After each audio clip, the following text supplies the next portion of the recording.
a Javiera Valencia, ¿sí? Ella es coordinadora de la Mesa Ciudadana por el Cambio Climático. Pero vamos a partir con sus palabras, ¿sí? Con su presentación en torno al tema referido a lo que fue la COP21.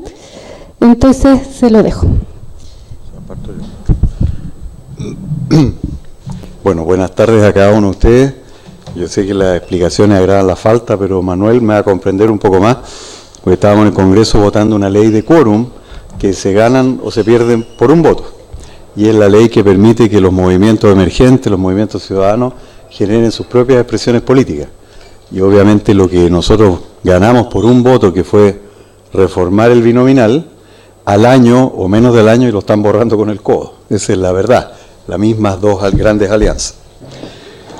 Dicho eso, y aparte el taco en la ruta, vamos a compartir rápidamente algunos antecedentes. La verdad es que la presentación de Chile en la Conferencia Mundial de Cambio Climático, para decirlo rápido, fue muy tímida, muy débil, salvo en lo marino, en alguna medida.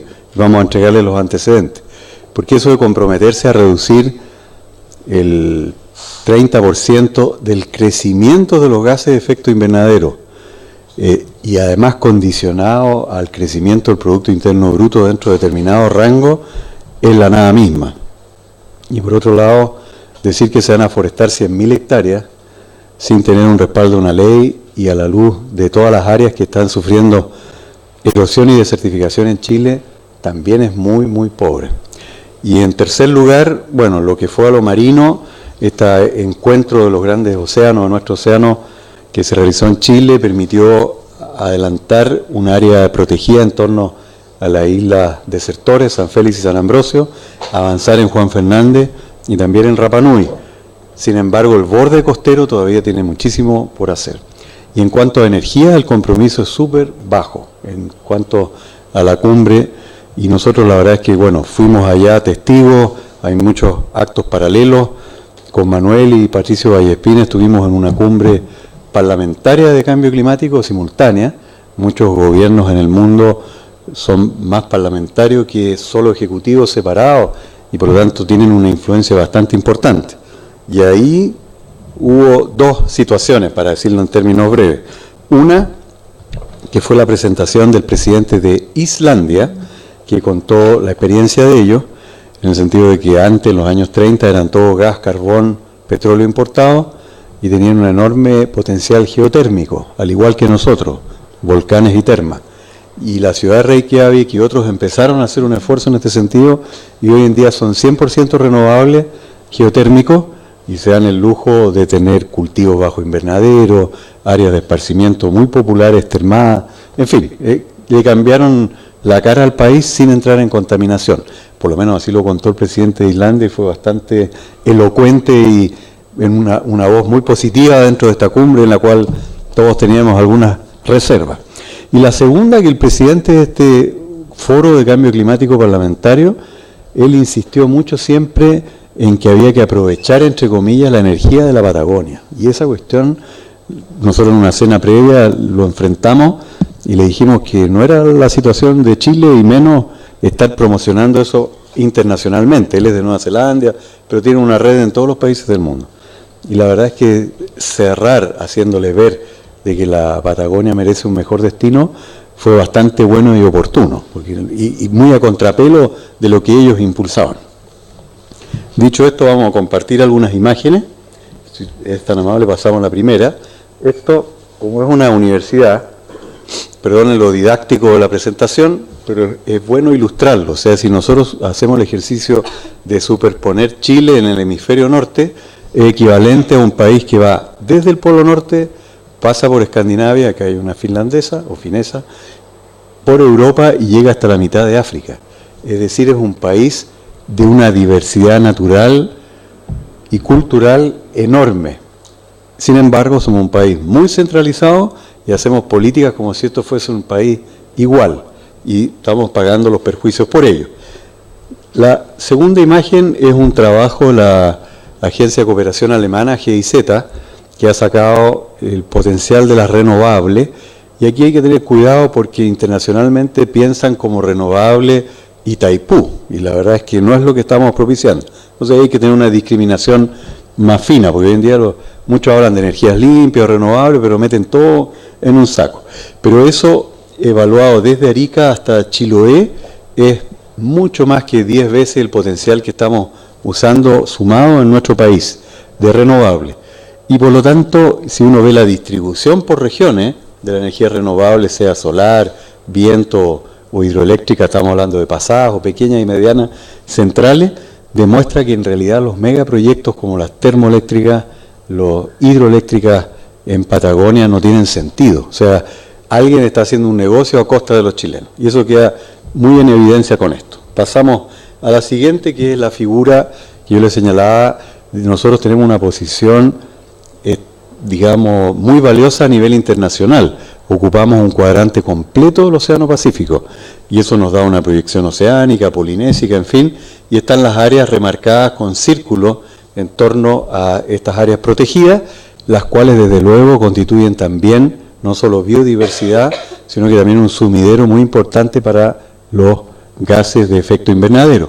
Sin embargo, nos olvidamos de la costa, y la costa, si uno desarrolla el perímetro entre Arica y el Cabo de Horno, no son 4.600 kilómetros como normalmente se nos enseña, sino que son 83.500 kilómetros. O sea, damos la vuelta al mundo y varias veces. Y eso no es para asombrarnos con la cifra, sino que cada uno de estos sectores tiene ecosistemas especiales, tiene potenciales que desarrollar solo en biodiversidad, tanto terrestre como de algas y costera, tenemos un potencial enorme. O sea, eso es algo que hay que valorar, cuidar, y está muy, muy poco representado en las áreas protegidas costeras. Eso es un punto, y en el fondo lo que nosotros queremos hacer ver, y yo particularmente con ustedes, es de que la presentación de Chile en la Cumbre de París no solo fue débil, sino que no guarda relación ninguna con nuestros potenciales. O sea, nosotros podemos hacer un enorme aporte, no solamente de dar el ejemplo, sino que para ayudar a captar gases de efecto invernadero o reducir los que lo están produciendo. En la imagen siguiente vemos algo que estábamos recién comentando con Flavia Liberona, que es la necesidad urgente de forestar en nuestro país. Ahora, la forestación de alguna manera se entiende como con pino y eucalipto, y obviamente que no es esa la idea. Yo vivo en Coyhaique hace más de 40 años, y hoy en día hay un incendio, y hay 28 ciudades en Chile que están rodeadas de bosque exótico, pino, en el caso nuestro, eucalipto también más al norte, y eso es vivir en torno a palos de fósforo, es realmente peligroso. Por lo tanto, la idea, si uno ve las curvas, que las vamos a dejar esta presentación acá, en verde está lo que se foresta por año, en rojo está lo que se quema por año, y si uno revisa entre 2014 y 2015, se quemaron 117.000 hectáreas, y se forestaron 7.700. O sea, algo no camina.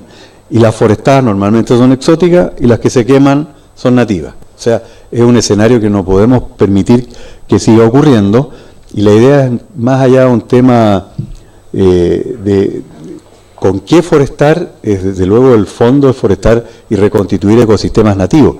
Pero el 60% de Chile, y es así la cifra, sufre procesos de erosión y desertificación, evaluados con 3 décadas de anticipación por profesores como Mario Peralta. Si a eso ustedes le suman cambio climático, el escenario es todavía peor. O sea, en esta materia no nos podemos quedar atrás. Por eso necesitamos una CONAF pública, y estábamos viendo las fórmulas y la misma ley de fomento a la valoración y recuperación del bosque nativo, se puede poner un fondo para forestar con especies nativas, que sería una de las soluciones. En la imagen siguiente pasa algo similar en el sector pesquero. Aquí vemos una combinación de lo que pescan los artesanales, que es lo amarillo oliva verdoso, lo rojo lo que sacan los industriales, lo azul es la suma, y las barras indican el valor de exportación. Pero hay una cosa que hay que arreglar todavía, son cifras que hemos ido construyendo no con facilidad, pero ahí está metida la acuicultura, por lo tanto hay que tener alguna separación de esto. Pero los artesanales hoy día están pescando más que los industriales, sin embargo, todas las especies marinas se están yendo a pique, están fuera de la sustentabilidad. y en este sentido incluimos no solamente los peces, mariscos, sino que también las algas. Y hay una ley que fomenta el repoblamiento de algas, que está en el Congreso Nacional, está en el Senado en este minuto, y también va, así como lo que pretendemos con la ley de forestación del bosque nativo, ir en esta línea, que entre paréntesis genera una enorme cantidad de trabajo. Los lugares donde se hacen las plantas, los cultivos de plantas, son cerca de las localidades, las mujeres se prestan mucho mejor para este trabajo fino, y después combinado con la plantación, la poda y el raleo, la verdad es que genera una cantidad de empleo tremendo. Y el potencial que tenemos en Chile no son 100.000 hectáreas, son entre 3 y 5 millones de hectáreas que están desnudas y que requieren deforestación. O sea que es otro desafío que no guarda ninguna relación con la posición de Chile en la COP París. Volvemos al punto de la biodiversidad, y nosotros tenemos no sobre representados, en este sentido estamos súper conformes en la representación de la biodiversidad de Puerto Montt hacia el sur. A esto hay que sumarle las 800 o casi 900.000 hectáreas de parques privados que lideró Douglas Tompkins en su minuto. Teníamos una rosca por el camino, pero en esta materia estamos muy de acuerdo, así como en oponernos a los megaproyectos. Pero lo que hay entre Arica y Puerto Montt, Chiloé incluido, es malísimo. O sea, no tenemos representación ni protección de las áreas. Ahora, el que estén protegidas por ley no significa que estén realmente protegidas.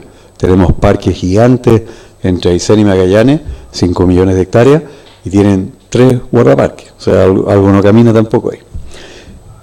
En la última, bueno, estas son los sitios prioritarios para la biodiversidad, un trabajo que se hizo hace algunos años y está plenamente vigente, y hoy en día estamos pasando una ley que genera el derecho real de conservación, es decir, si un particular, incluso ahora el Estado, quiere, no CONAF, quiere dejar un área protegida, eso pasa a ser un atributo de la propiedad. Si se hereda, se vende o cualquier cosa, el área protegida permanece en el tiempo. Y eso también es importante para que no estas cosas varíen en el sentido negativo. La biodiversidad está en manos en este minuto institucionalmente el Instituto de Investigación Agropecuaria de Línea. Esta es una representación muy escasa de lo que todavía pueden hacer. La cantidad de aplicaciones de la biodiversidad en medicina, alimentos, cosméticos. Los cosméticos mueven más dinero que las armas y las drogas en el mundo, y son legales, obviamente. Ahí hay una cantidad enorme, tintura y una serie de otras aplicaciones. Hoy en día en nuestra zona, las especies nativas, como el maqui, el calafate, el cauchao, la flor del chilco, etcétera, se agotan a los primeros 4 o 5 meses del año por los valores internacionales que tienen y su aplicación.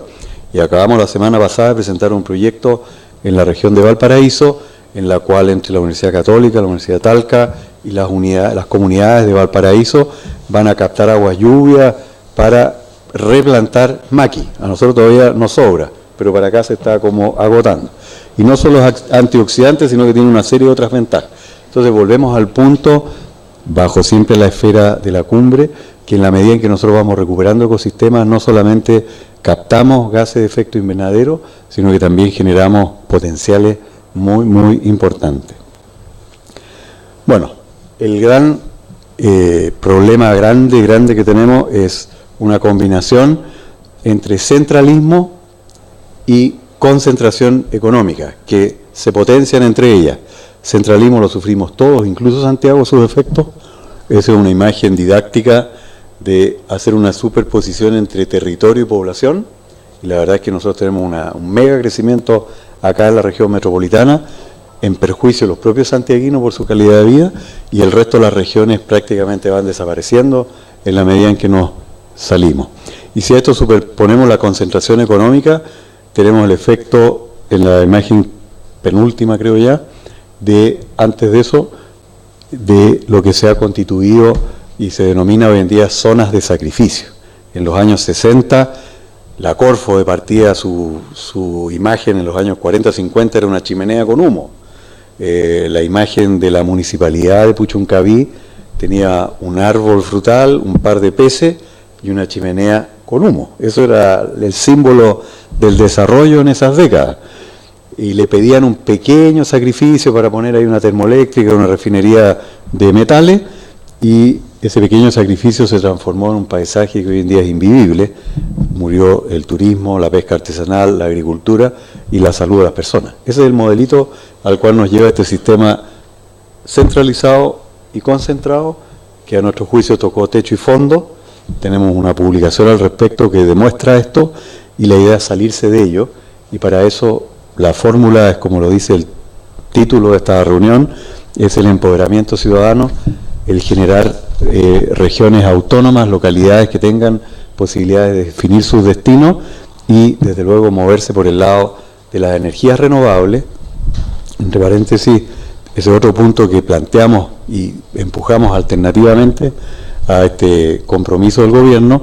Chile, si solamente aprovecha el 10% de su potencial solar en el desierto de Atacama, y aquí hay ingenieros que se mueven en esa área, podemos no solamente satisfacer nuestras necesidades, sino las necesidades de Sudamérica. O sea, ese es el potencial que nosotros tenemos. Y así tenemos que promovernos a nivel internacional. O sea, son las oportunidades para decir, Chile no solamente puede llegar a un equilibrio carbono cero, sino que puede ayudar al resto de los países del vecindario para cumplir lo que son los objetivos vinculantes de la Cumbre de París, que no alcanzan más allá del 57% de los gases de efecto invernadero, porque el 43% restante todavía hay que alcanzarlo. Este es un primer peldaño de un acuerdo vinculante.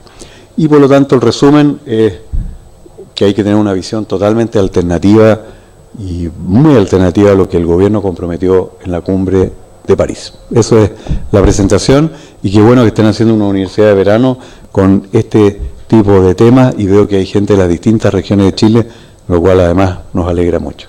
Muchas gracias.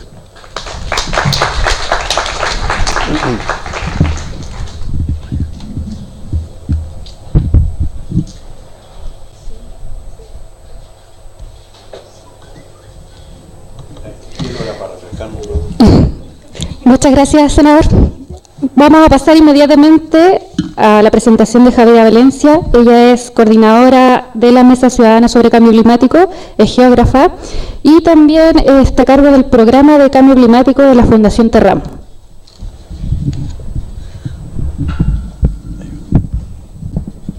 Muchas gracias por la invitación, y también gracias por aguantar hasta esta hora. Bien, por favor, la primera. Me pidieron que hablara sobre los desafíos y los compromisos que tiene Chile en relación a este acuerdo que se logró en París. Sin embargo, creo que es necesario, yo creo que muy pocos de los que están acá presentes han leído el acuerdo. Y creo necesario poder, a nuestro juicio, como Fundación Terram, y también en algún minuto como Mesa Ciudadana de Cambio Climático, entregar nuestra visión al respecto. Por cierto, es una visión crítica, pero también con una mirada propositiva, en el sentido de tratar de empujar la política pública nacional hacia dónde tiene que ir la toma de decisiones, porque el cambio climático es un tema que no podemos seguir no podemos seguir pasarlo por alto. Bien, el Acuerdo de París es un acuerdo, es decir, hay un éxito diplomático. El protocolo de Kioto, en ese sentido, no consiguió lo que buscaba. China, Estados Unidos y otras potencias no quisieron firmarlo. Entonces, en ese sentido, llegar desde el año 92 a llegar a ahora, hay un avance bastante importante. Estamos sentados en la misma mesa, todas las partes, y creo y eso es lo que se aplaude. Desde sociedad civil, eso es lo que se aplaude. Es decir, llegamos a un acuerdo.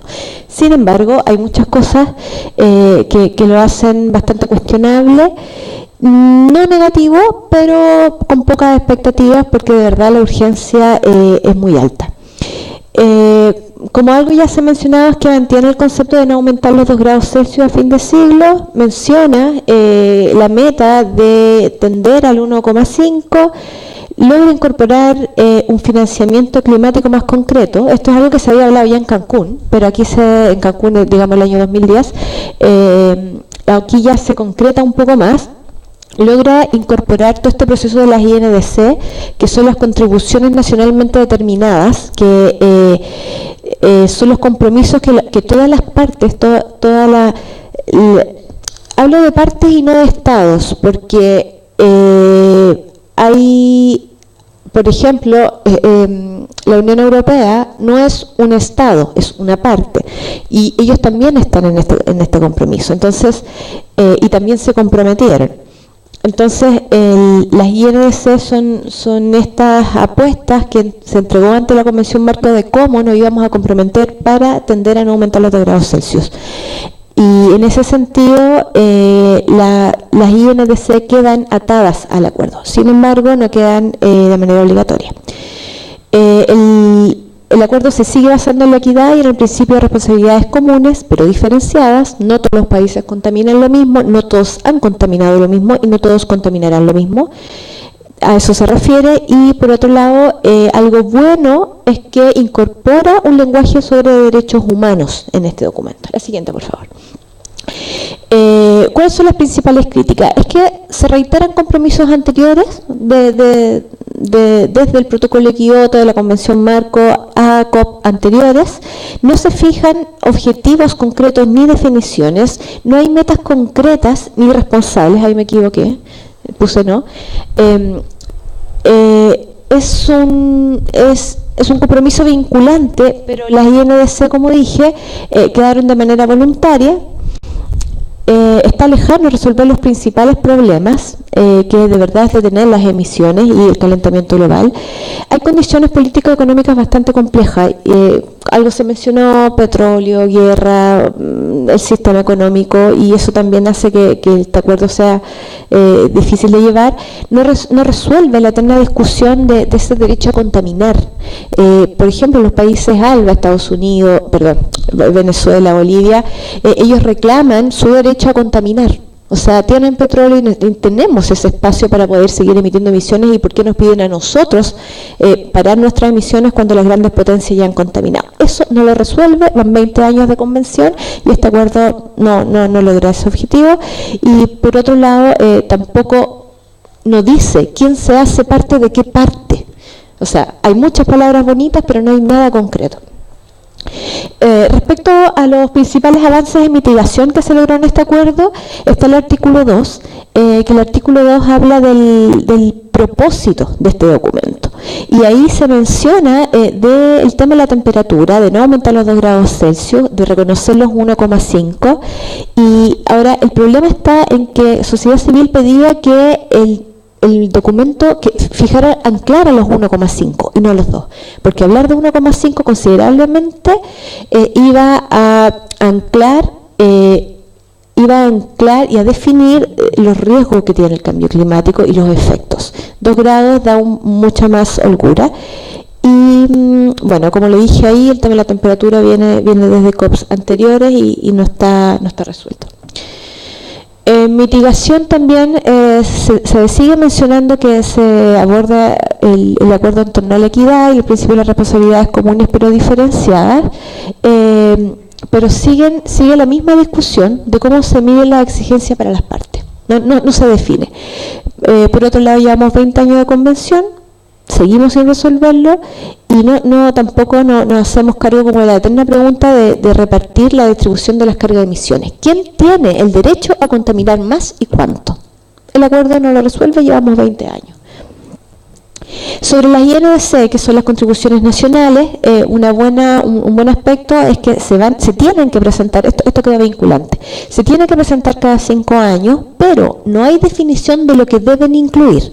Es decir, países pueden decir, nosotros vamos a reforestar, y otros pueden decir, nosotros vamos a disminuir las emisiones en tanto porcentaje.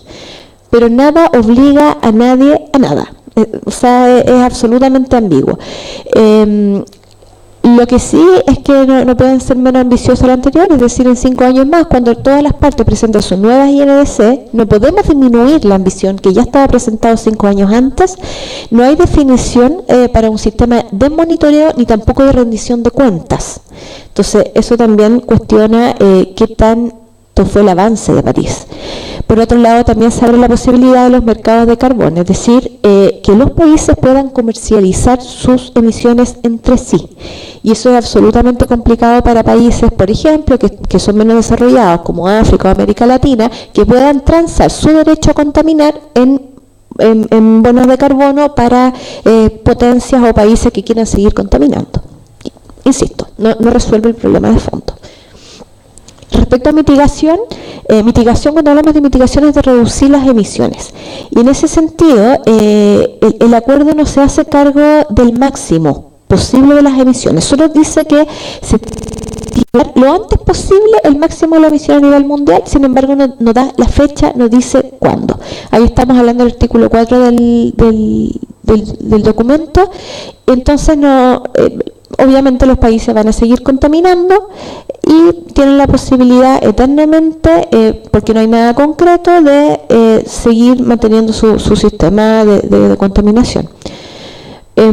Por otro lado, cuando se habla del cero neto, se supone que el IPCC habla de que ojalá no se llegue al año 2060 en relación al cero neto, y el acuerdo no menciona cuándo se va a llegar la emisión del cero neto. O sea, el cero neto tampoco,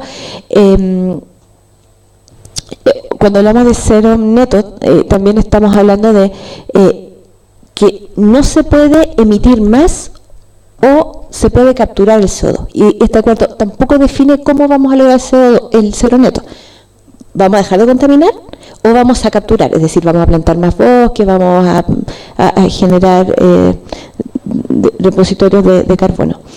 En esa relación tampoco hablan de la trayectoria para lograr los 2 grados, ni el costo que esto va a tener, ni la fecha, etcétera. Entonces, todo lo que es el concepto de justicia climática tampoco se aborda.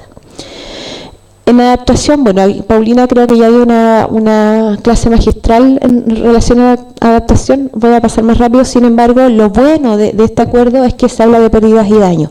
Cuando hablamos de pérdidas y daños en concepto de cambio climático, estamos hablando del último eslabón en la cadena de adaptación, en el sentido de que estamos hablando de mecanismos para poder compensar a las personas que han sufrido estas pérdidas. Y eso quedó anclado, se pedía, sociedad civil pedía que ojalá quedara un artículo separado de adaptación, se logró, fue el artículo número 8, y en ese sentido hay un gran avance. Esto lo podemos pasar.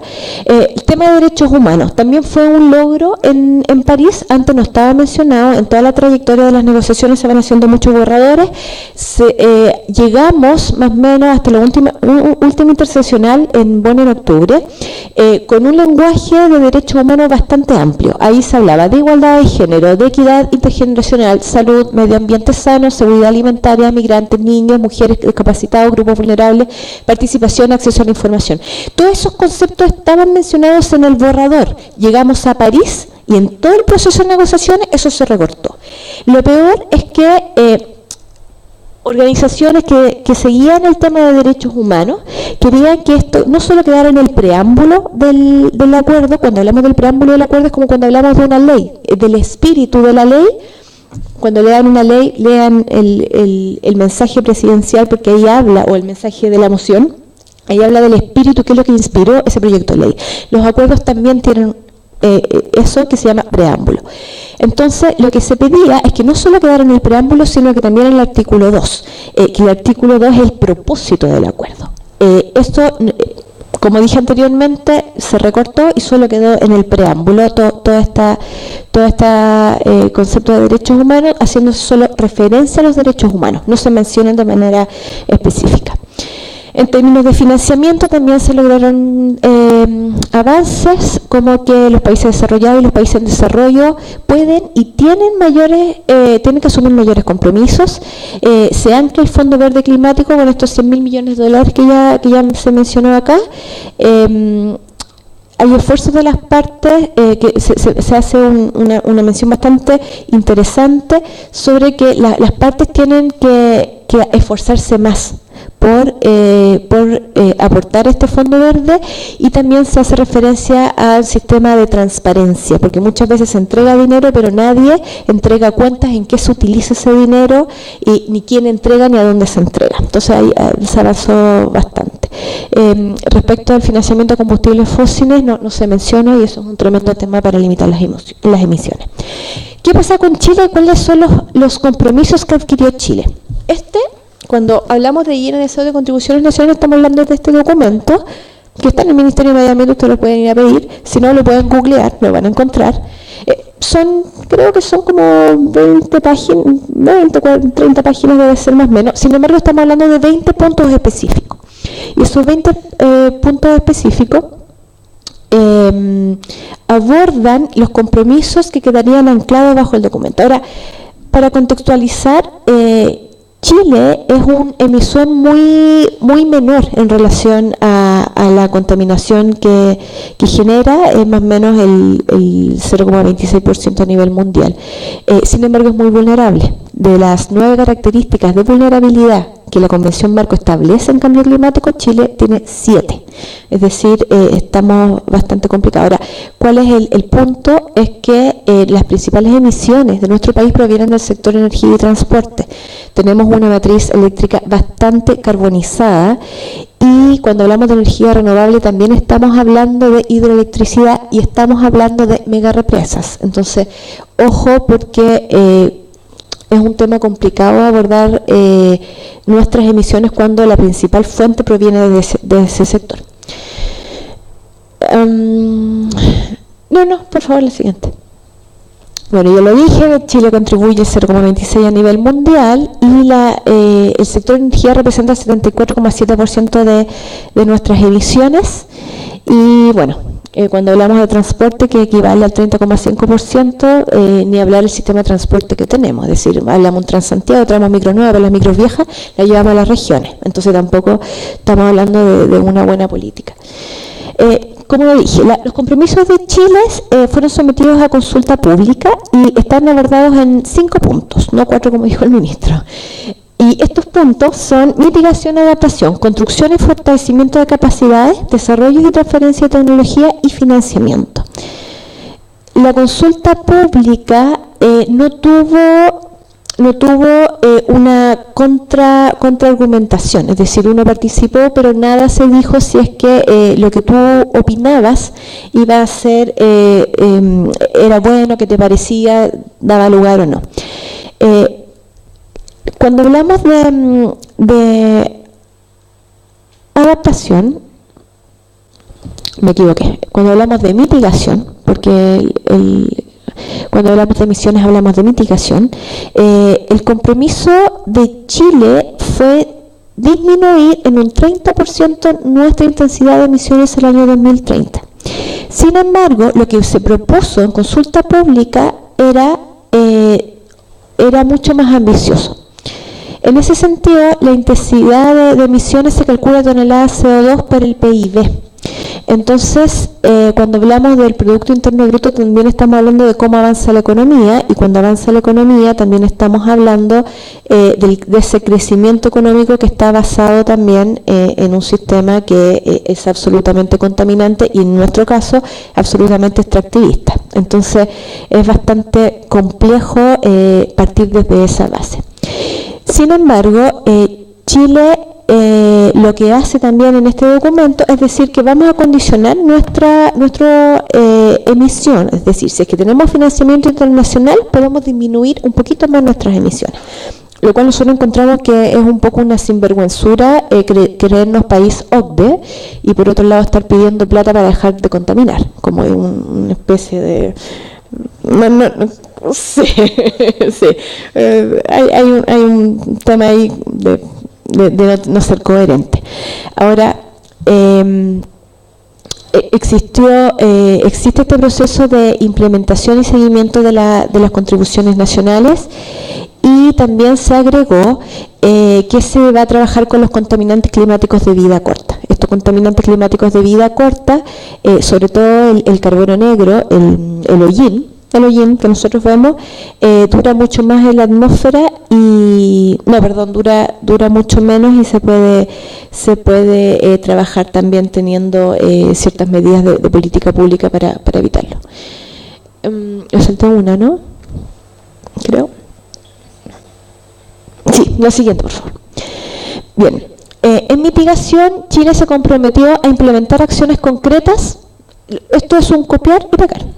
implementar acciones concretas para incrementar la resiliencia en el marco del Plan Nacional de Adaptación y planes de adaptación sectoriales.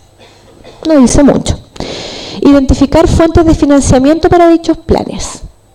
Crear sinergias en iniciativas que contemplen mitigación, construcción de capacidades, fortalecimiento del marco institucional de adaptación y preparación de métricas y mecanismos de medición de planes sectoriales. A eso se comprometió Chile. Hay muchas cosas que son bastante ambiguas, es decir, buscar financiamiento para la adaptación. ¿Qué es eso? Buscar plata, pero no hay medidas más concretas. La siguiente, por favor.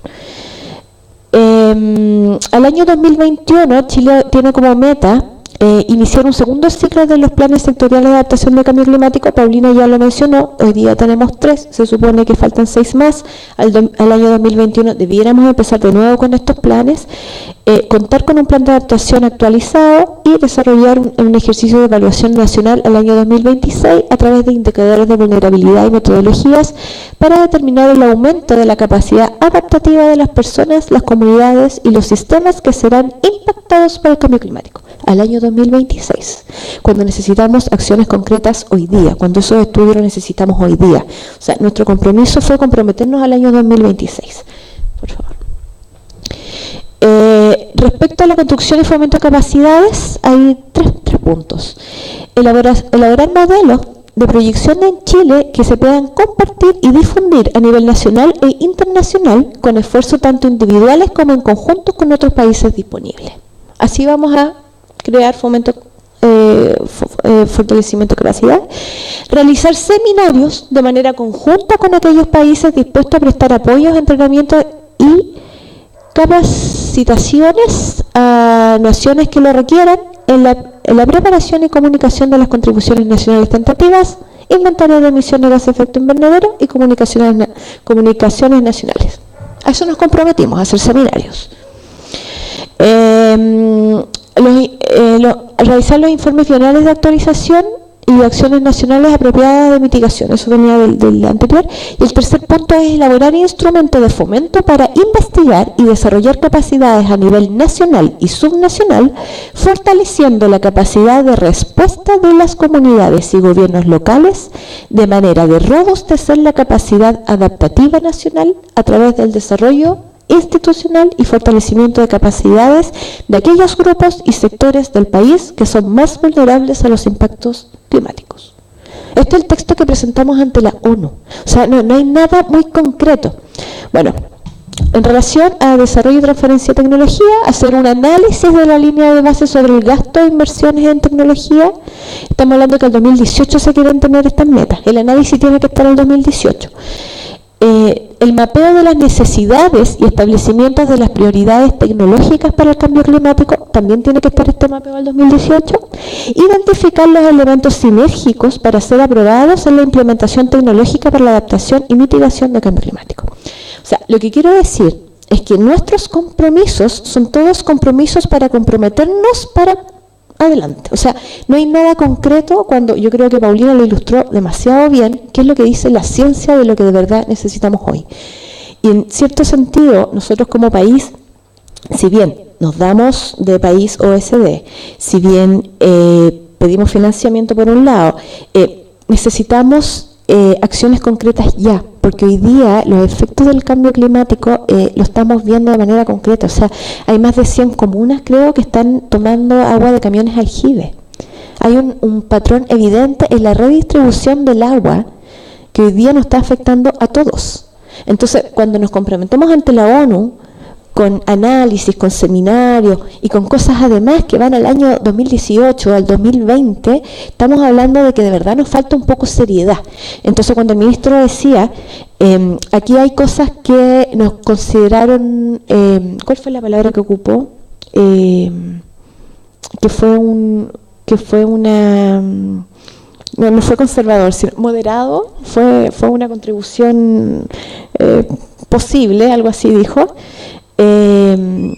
Sí, claro, pues hacer seminario es súper posible al año 2018, pero hoy día de verdad tenemos a nuestro país sujeto a los efectos del cambio climático y por lo demás las decisiones que hoy día se tomen en adaptación, en mitigación, se van a ver en 30, 50 años más. La siguiente, por favor. En financiamiento, hacer un análisis periódico del gasto público sobre el cambio climático. O sea, ¿cuánto gastamos en cambio climático? Crear una institucionalidad interna que permita gestionar y coordinar de manera óptima la relación con el Fondo Verde Climático, la cual desde una perspectiva multisectorial estará a cargo de levantar y evaluar la cartera de proyectos financiables y diseñar instrumentos financieros que pudiesen ser utilizados para fines como la adaptación y transferencia de tecnología. La siguiente, por favor. Bien.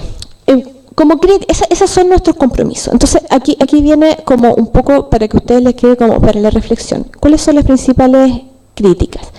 De partida, el proceso para establecer la contribución nacional, si bien la sometieron a consulta pública, fue colgada en la página web de Internet. Yo no sé quiénes de los que están acá, que les interesa el tema, supieron de estos compromisos y supieron que había una consulta pública para poder aportar. Muy pocos. Bueno, entonces nosotros preguntamos cuántas observaciones se recibieron, solo 250. Fundación Terram entregó más de 70. En un país donde somos 17 millones de chilenos y donde el cambio climático nos afecta a todos. Entonces, es bastante, este proceso nosotros lo cuestionamos desde ese aspecto. Por otro lado, el país tiene que hacerse cargo de una agenda de trabajo para poder disminuir la carga de contaminantes en la zona de sacrificio, sectores que ya mencionó el senador Antonio Horvath. Hoy día hay 5 alcaldes que se han declarado en sus comunas como zonas de sacrificio. Y eso es un tema bastante importante porque la gente hoy día se está muriendo de cáncer o de otras enfermedades producto de la excesiva contaminación. ¿Qué pasa? Resulta que hoy día el cambio climático se ve como un costo, como un gasto que tiene nuestro país. Nosotros lo que queremos demostrar, y de hecho pedimos que nos ayudaran a elaborar un estudio, es que mitigar, adaptarnos y tomar acciones concretas, hacer una buena política pública y una política de Estado, hoy, pensando en el mañana, es una inversión. Y en ese sentido, los economistas que les encanta sumar y restar, tienen que entender que estamos en un planeta finito, donde los cambios están siendo evidentes y que necesitamos tomar acciones concretas ya. En ese sentido, el estudio de cobeneficios, como dije recién, lo que se sometió a consulta pública eran 2 opciones para disminuir nuestras emisiones. Por un lado, la opción A era disminuir entre el 40 y el 45% las emisiones al año 2030 y la opción B era disminuir entre el 35 y el 40 al mismo año. Bueno, Chile, finalmente nuestro compromiso fue reducir un 30%, es decir, mucho menos de lo que se puso en consulta pública. Ahora, en base a ese borrador tentativo, el estudio, la siguiente por favor, el estudio indicó que con la opción más ambiciosa se podían ahorrar 700 vidas salvadas por año en el aspecto de contaminación atmosférica en Santiago, es decir, nosotros disminuyendo nuestras emisiones entre un 30 y un 35 podemos ahorrarnos 700 muertes producto de la contaminación.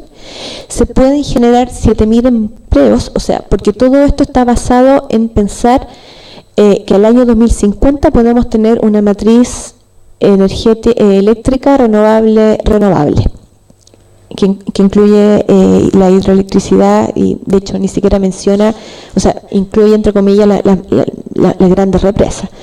Y los resultados son mucho más alentadores cuando tú sacas de la ecuación las grandes represas. Puedes generar 7.000 empleos y te puedes ahorrar 2.900 millones de dólares en lo que es importación de combustible fósil por año. Si a eso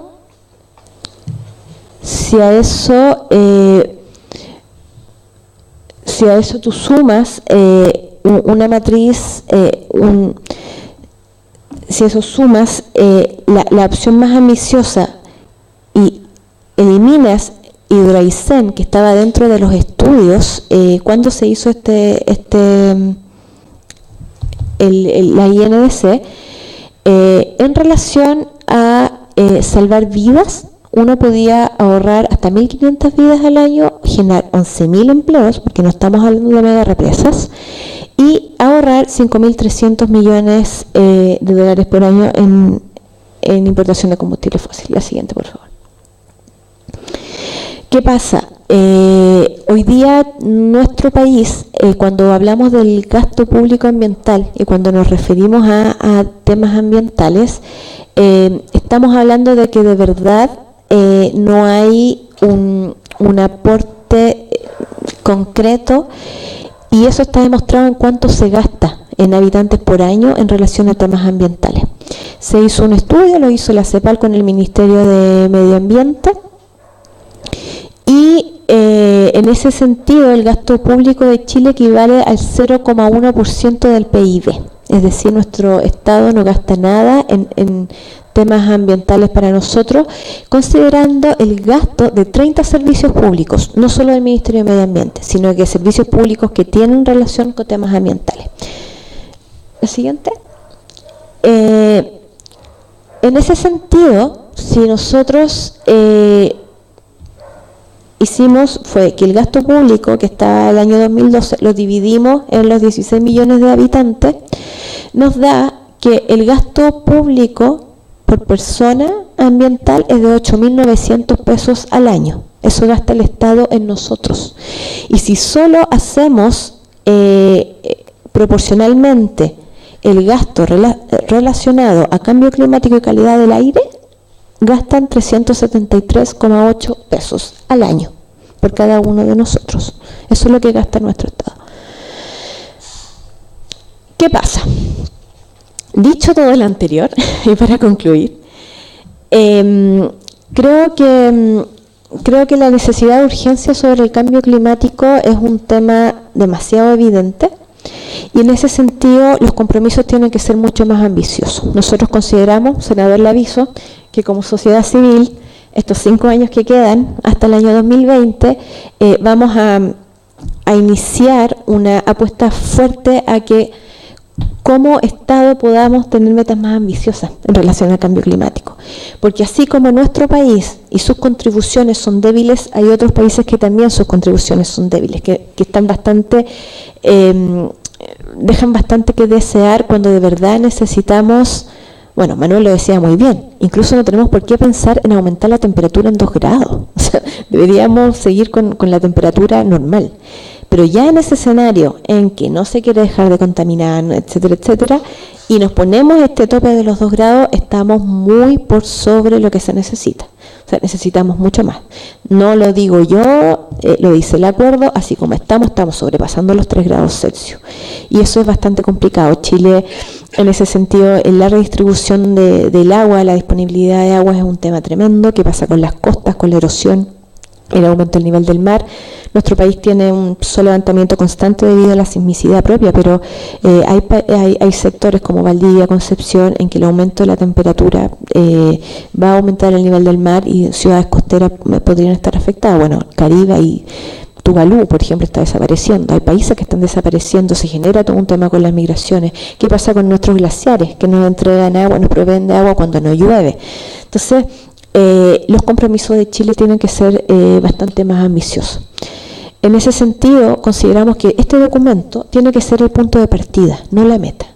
El punto de partida de lo que necesitamos como país y que nuestros tomadores de decisiones entiendan que de verdad necesitamos llegar a un objetivo. Y lo bueno es que van a ser revisados cada 5 años, entonces eso también nos da una posibilidad de tratar de hacer incidencia y de apuntar a que necesitamos más. Paulina lo dijo bien, el ministro lo dijo bien, la adaptación es un eje central.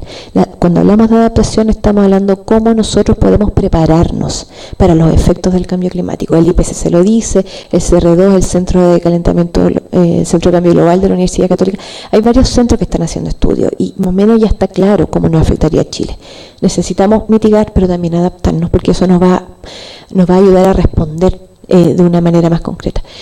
El cambio climático lamentablemente nos afecta a todos por igual, pero las personas que tienen un mayor poder adquisitivo, es decir, que tienen mayor dinero, tienen una capacidad de responder mucho más rápido y también de no ser tan perjudicados. Pueden agarrar sus maletas, se pueden cambiar de ciudad, se pueden ir a otro lado, etcétera.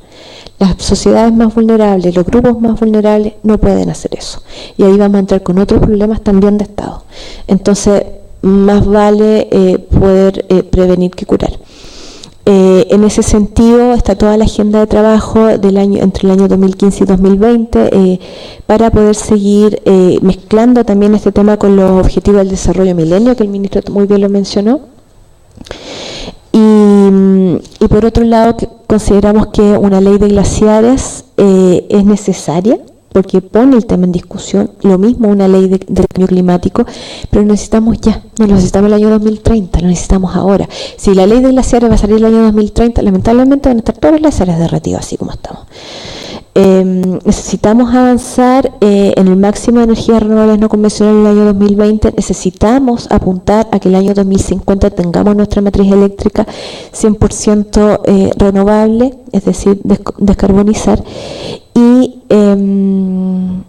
bueno, también lo mencioné, la de glaciares, el financiamiento, ponerle financiamiento a este tema. No podemos seguir gastando 8.000 pesos año por persona en estos temas, no se puede, menos si somos país OECD. Eso quería comentarle. Muchas gracias. Salió largo. Es que tenía una hora, se supone, para... Muchas gracias, Javiera, por esa interesante presentación. Sí, voy a invitar a Paulina, si puedes pasar adelante, porque quedamos pendientes con las preguntas del panel anterior, y a Manuel también. Paulina, ¿tú pasas? ¿Tú? ¿Seguro? No quise interrumpir a Javiera porque de verdad que estuvo bastante interesante, pero estamos en la hora, así que depende de ustedes cuánto quieran preguntar, cuánto rato más nos quedamos.